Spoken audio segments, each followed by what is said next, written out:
नमस्कार दोस्तों। विश्व से और भारत से भी न जाने कितनी ऐसी प्रजातियां हैं जो विलुप्त हो चुकी हैं या विलुप्त होने के कगार पर हैं। रेड डाटा बुक में इनका नाम शामिल हो चुका है।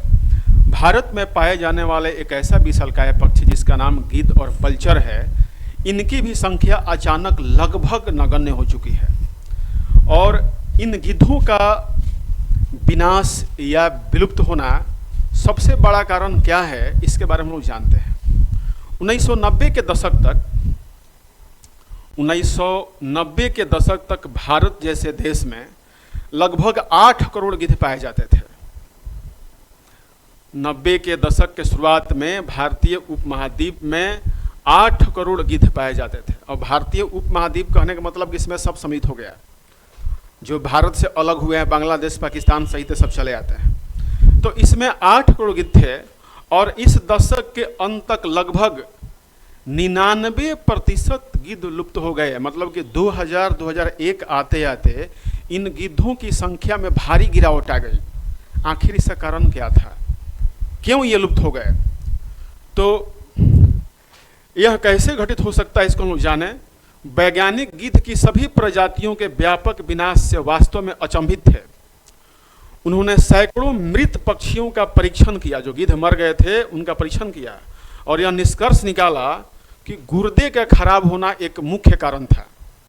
इन पक्षियों के गुर्दे खराब क्यों हुए थे? तो अधिक शोध करने के बाद यह स्पष्ट हुआ कि गिद्धों के शरीर में एक जहर प्रविष्ट हुआ था, जो डिक्लोफेनाक नामक दवा का परिणाम था। डिक्लोफेनाक नामक दवा इन गिद्धों में कैसे प्रवेश किया और इनका गुर्दा कैसे खराब हुआ, यही इसके विनाश का मूल कारण था। गिद्ध प्राकृतिक अपमार्जक या मुर्दाखोर होते हैं।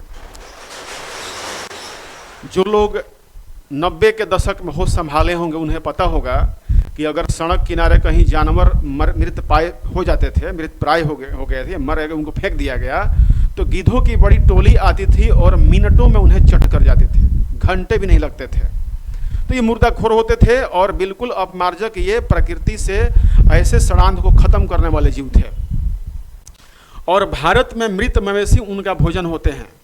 किसान मवेशियों को एक सस्ती दर्दनाशक दवाई के रूप में डिक्लोफेनाक देते हैं। जहां मवेशी इस दवा को सहन कर लेते हैं और इस दवाई से उन्हें लाभ भी होता है, वहीं यह गिद्धों के लिए एक घातक जहर बन गई। सीधा सा मतलब कि किसान जब अपने जानवरों को, गाय भैंस को मुख्य रूप से डिक्लोफेनाक देते हैं और यही डिक्लोफेनाक गिद्धों के गुर्दे खराब करने वाले होते हैं। गिद्धों की बड़ी संख्या मरने लगे। चूंकि गिद्धों का प्रजनन भी धीमा होता है, इसलिए उनके पुनर्जन्म की दर उनकी मृत्यु दर से काफ़ी धीमी हो गई। 10 वर्षों में अधिकांश गिद्ध विलुप्त हो गए, किंतु बात यही खत्म नहीं हुई थी। गिद्धों की विलुप्ति के बाद जंगली कुत्तों ने मृत मवेशियों को खाना शुरू कर दिया और ये कुत्ते डिक्लोफेनाक को सहन कर सकते थे और इसके कारण उनकी जनसंख्या तेजी से बढ़ने लगी। ये मृत पशुओं में रेबीज वायरस से संक्रमित भी होने लगे और यह संक्रमण अन्य कुत्तों में भी फैलने लगा। रेबीज ग्रस्त कुत्तों ने इंसानों पर हमला शुरू कर दिया और रेबीज के कारण भारत में एक वर्ष के दौरान 35 से ज़्यादा लोग मरने लगे। यह संख्या विश्व में सर्वाधिक थी। यह उल्लेखनीय तथ्य है कि गिद्ध रेबीज वायरस को नष्ट कर सकते थे क्योंकि उनके पेट में मजबूत अम्ल पाए जाते थे। 2 रीजन यहाँ देखने को मिले। एक, डिक्लोफेनाक जानवरों को दी जाने वाली दवा है। बहुत लोग मानते हैं कि ऑक्सीटॉक्सिन भी होता है, जो गाय और भैंसों को दूध उतारते समय दिया जाता है कि उनके थन टाइट हो जाएगा, दूध निकल जाएंगे। लेकिन जो डिक्लोफेनाक है, दर्द निवारक दवा है या दूसरे रोगों में ये काम करता है, तो उससे गिद्धों का गुर्दा खराब हो गया मांस खाने से। दूसरी बात आई कि जब गिद्धों की संख्या कम हो गई और जानवरों को सड़कों किनारे फेंक दिया गया, तो कुत्ते इसे खाने लगे। कुत्ते तो डिक्लोफेनाक को सहन कर गए, लेकिन कुत्तों के अंदर इस दवा से रेबीज नामक जो वायरस वो बढ़ गया।